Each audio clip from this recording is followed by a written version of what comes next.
Before the church, where and how did God's people worship? In Old Testament times, God required his people to worship him only at one place, the tabernacle. What is a tabernacle? It was a fabric tent covered in animal skins in which religious rituals were carried out. Animals were sacrificed there. Festivals were observed there. The entire compound is 150 feet long and 70 feet wide. The tabernacle, or the sanctuary, as it is sometimes called, is only 15 feet wide, 45 feet long, and 15 feet high. Please note that the tabernacle is always arranged west to east. The gate of the compound, or the door of the sanctuary, must always face the east, or the rising sun. Here is an illustration showing the inside of the tabernacle. Please note that it has two sections. The outer section is called the holy place, and the inner section is called the most holy place. Why should we study the tabernacle? The tabernacle was first built about 3,400 years ago. 400 years later, the tabernacle was replaced by a temple built by King Solomon. During the time of Jesus, a bigger temple was built by King Herod. That was 2,000 years ago. Today, the tabernacle and the temples no longer exist. So the question is, why should we study something that existed so long ago and which do not even exist today? Firstly, the tabernacle and the temple are symbols to explain vital truths about our faith. John chapter 1 verse 14 says, "The Word became flesh and made his dwelling among us. We have seen his glory, the glory of the one and only Son who came from the Father, full of grace and truth." This passage describes Jesus Christ, the second person of the Trinity, coming to the earth. The word dwelling in this verse is the same word used for tabernacle. John chapter 2, verse 19, Jesus answered them, "Destroy this temple and I will raise it again in 3 days." Verse 21, but the temple he had spoken of was his body. In this passage, Jesus used the temple to illustrate something about his death and resurrection. 1 Corinthians chapter 3, verse 16, Paul said, "Don't you know that you yourselves are God's temple, and that God's Spirit dwells in your midst? If anyone destroys God's temple, God will destroy that person. For God's temple is sacred, and you together are that temple." The imagery of the temple is also used to describe Christian believers. Although the tabernacle and the temple no longer exist, the ideas behind the tabernacle and the temple are used extensively to explain vital truths about the person and work of Christ, and also about the nature of believers and the Christian life. Our understanding of our own Christian faith will be richer when we understand the tabernacle and the temple. Secondly, the Bible, God's Word, has a lot to say about the tabernacle. If God reveals something to us, it is our duty to receive it, study it, and apply it in our lives. The Bible devotes 50 chapters to the tabernacle. It is not only found in the Old Testament, but in the New Testament as well. Here is a list of where they may be found. These 50 chapters contain detailed discussion of the tabernacle. There is also mention of the tabernacle and the temple in the rest of the Bible that are too numerous to mention. Thus, the subject of the tabernacle and the temple is important to God, important enough to occupy so much of the Bible. If it is important to God, then it should be important to us. How do we know what the tabernacle and the temple looked like? Let's start with the original, the tabernacle. It was God who taught Moses how to build the tabernacle. God kept reminding Moses to follow his instructions to the letter. The tabernacle and its furnishings were sacred items. As such, they were carefully preserved and faithfully duplicated when new furnishings were required to replace the old ones. When later kings built the temple to replace the tabernacle, they faithfully reproduced the designs, shapes, and basic features of the furnishings and furniture in the temple. The only difference was that these items were bigger and grander. This practice of preserving the basic designs and the shapes of the things in the tabernacle was carried on right up to the temple built by King Herod during the time of Jesus. We know how Herod's temple looked like because it was described in detail by many sources. For example, by the Talmud, which is a collection of Jewish religious writings, and also the writings of historians like Josephus. As a result, modern artists are able to draw what the temple looked like in Jesus' day. Because we know how Herod's temple looked like, we can work backwards to guess how the tabernacle built by Moses would have looked like. Where did Moses get his ideas on how to build the tabernacle? The obvious answer is from God. Exodus chapter 25 to 31 contains instructions by God on how to build the tabernacle. When and where were these 7 chapters of instructions given? Moses received these instructions from God on Mount Sinai. Exodus chapter 24 verse 18 says, "Then Moses entered the cloud as he went up on the mountain, and he stayed on the mountain 40 days and 40 nights. Why 40 days and 40 nights? The time Moses spent on the mountain was so long that the people thought that he must have died. So they appointed Aaron, Moses' brother, to replace him as leader. They also lost faith in God and built a golden calf to replace God. What happened in that 40 days and 40 nights? Or what did Moses do? Or what did God do in that 40 days and 40 nights? What was so important or serious that it took 40 days and 40 nights? Does the Bible tell us what happened during that 40 days on the mountain? Exodus 25 verse 9, God says, "Make this tabernacle and all its furnishings exactly like the pattern I will show you." Please note the future tense, "I will show you." This was probably spoken at the beginning of the 40 days. It tells us what God intended to do during that 40 days. Exodus chapter 25 verse 40, God said, "See that you make them according to the pattern shown you on the mountain." Now we see the past tense, "shown you on the mountain." This was probably spoken towards the end of the 40 days. Exodus 26 verse 30, God says, "Set up the tabernacle according to the plan shown you on the mountain." And then Exodus 27 verse 8, "Make the altar hollow out of boards. It is to be made just as you were shown on the mountain." These passages tell us that God instructed Moses that he must build the tabernacle on earth according to what was shown him on the mountain. So during that 40 days, God showed Moses something on the mountain. What was it? Hebrews chapter 8 verse 1 and 2 tells us, "Now the main point of what we are saying is this: we do have such a high priest who sat down at the right hand of the throne of the majesty in heaven, and who serves in the sanctuary, the true tabernacle set up by the Lord, not by a mere human being." Verse 5, the earthly priests serve at the sanctuary that is a copy and shadow of what is in heaven. This is why Moses was warned when he was about to build the tabernacle. "See to it that you make everything according to the pattern shown you on the mountain." Hebrews chapter 9 verse 24, "For Christ did not enter a sanctuary made with human hands. That was only a copy of the true one. He entered heaven itself now to appear for us in God's presence."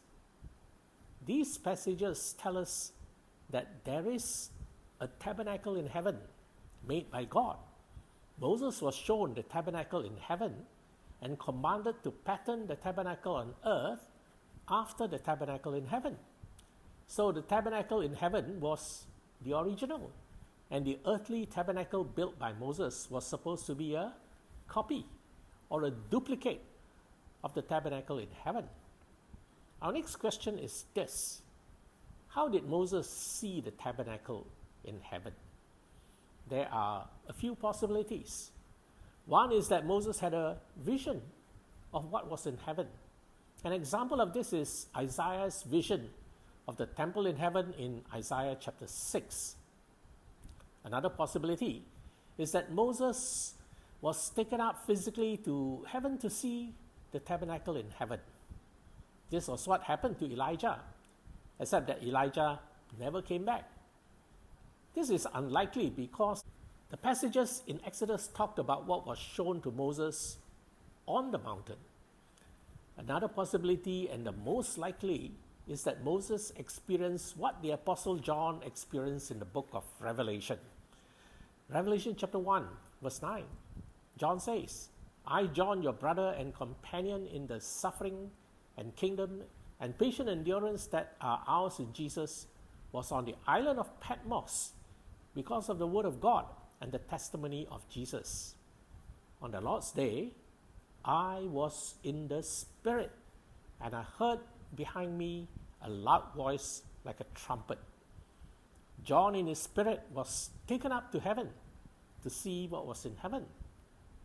And in Revelation chapter 4 verse 1, John says, "After this I looked, and there before me was a door standing open in heaven.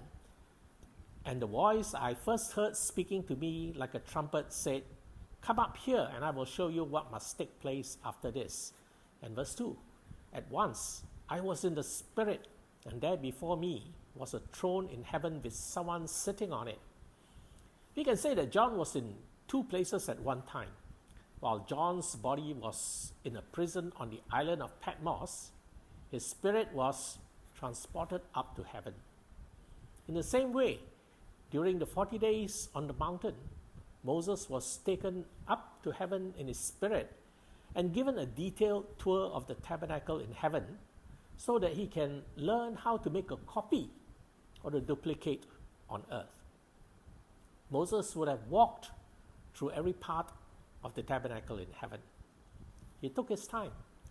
Moses examined everything. He would have noted the size, the shape, the colors, the measurements, and all the things that were in the heavenly tabernacle. In addition, he was in a conversation with God. As Moses looked at each item and each detail of the heavenly tabernacle, he would have asked God many questions. What is this? Why is it like this? What does it mean? The architecture and meaning of the tabernacle in heaven was so complex and its symbolism so deep that it took Moses 40 days to see it and to understand it so that he could make a copy of it on earth. So, during the 40 days up on the mountain, Moses' body was on the mountain, but his spirit went on a journey to heaven to see the tabernacle in heaven. Moses' body was conscious, and his physical eyes saw everything that his spirit saw as it soared through the skies, space, and the universe all the way to heaven. What Moses saw and learned during that 40 days was imprinted in his heart, soul, and mind. Later, when he built the tabernacle, he drew on the inspiration of this journey to create distinctive features of the tabernacle. Today, we will look at one item of the tabernacle and see how its features were inspired by Moses' journey to heaven. There are two curtains or veils in the temple. The first is inside the tabernacle itself and was used to separate the inside of the building into two parts. Exodus chapter 26, verse 31 says, "Make a curtain of blue, purple, and scarlet yarn and finely twisted linen. with cherubim woven into it by a skilled worker. Verse 33, the curtain will separate the holy place from the most holy place. We shall call this the inner curtain. There is another curtain on the outside. It was used to cover the front entrance of the tabernacle. Exodus chapter 26 verse 36 says, for the entrance to the tent, make a curtain of blue, purple, and scarlet yarn and finely twisted linen. We shall refer to this as the outer curtain. The book of Hebrews recognized that there were two curtains and made reference to a second curtain. Hebrews chapter 9 verse 3 to 4 says, behind the second curtain was a room called the most holy place, which had the golden altar of incense and the gold-covered ark of the covenant. The inner curtain was called the second curtain by the writer of Hebrews. If so, what is the first curtain? Obviously, the curtain on the outside that covered the front entrance of the tabernacle. Like the inner curtain, God told Moses what colors and materials were to be used for the outer curtain. However, there was a difference. God told Moses to put images of cherubim on the inner curtain. However, God did not tell Moses what designs were to be put on the outer curtain. It appears that God left it to Moses to decide how the outer curtain should look like. So, how did the outer curtain look like? The Jewish historian Josephus, who lived 30 years after Jesus, actually saw Herod's temple and wrote a detailed description of the temple. In his book, Wars of the Jews, Book 5, Chapter 5, Josephus described the temple as follows. But then this house, as it was divided into two parts, the inner part was lower than the appearance of the outer and had golden doors of 55 cubits altitude and 16 in breadth. But before these doors, there was a veil of equal largeness with the doors. It was a Babylonian curtain embroidered with blue and fine linen and scarlet and purple, and of a contexture that was truly wonderful. Nor was this mixture of colors without its mystical interpretation, but was a kind of image of the universe. This curtain also had embroidered upon it all that was mystical in the heavens. Josephus recorded that the outer curtain, which covered the face of Herod's temple, was 80 feet high and 25 feet wide. This curtain was embroidered with a picture of the universe, showing stars, planets, and cosmic objects. As explained earlier, the appearance of the basic features of the tabernacle were preserved in Solomon's temple and Herod's temple. So we can tell how certain features of the tabernacle looked like by looking at the versions found in Herod's temple. This curtain in Herod's temple was a reproduction of the original made by Moses. Thus, we can conclude that the curtain of the tabernacle made by Moses also carried the same image of the night sky with stars, planets, comets, and other cosmic objects. So, why did Moses put a picture of the universe on the curtain that covered the entrance to the tabernacle? Here is what I think happened. Moses probably reached the top of the mountain by nightfall. As Moses looked up into the night sky, he saw the Milky Way, our home galaxy. By God's power, Moses in his spirit then began a journey from Mount Sinai to heaven. In his spirit, Moses flew up into the sky. Soon he flew out of the earth's atmosphere into deep space. As he looked backwards, he saw the earth grow smaller and smaller until he could see it no more. Soon he was traveling through space. He passed galaxies, star systems never seen before by man. He saw planets, stars, black holes, and comets. Eventually, Moses' spirit left the realm of the physical universe and entered another dimension, that of heaven. Moses in his spirit had traveled from earth through the starry heavens until he finally reached heaven. How long did this journey take? We do not know. Eventually, Moses arrived at the dwelling place of God, the tabernacle in heaven. This was where God lived. The presence of God was inside the tabernacle. Later, God would instruct Moses to place a curtain over the front of the tabernacle that Moses would build on earth for the Israelites. God told him the materials and the colors to use for the curtain. However, the idea of putting the picture of the universe on the curtain came from Moses. Today we know how big the universe is. We measure distances in the universe by using light. Light travels at the speed of 186,282 miles per second. A light year is the distance that light travels in 1 year. It's about 6 trillion miles. Scientists tell us that the observable universe is 93 billion light years from one end to the other. That's how big the universe is.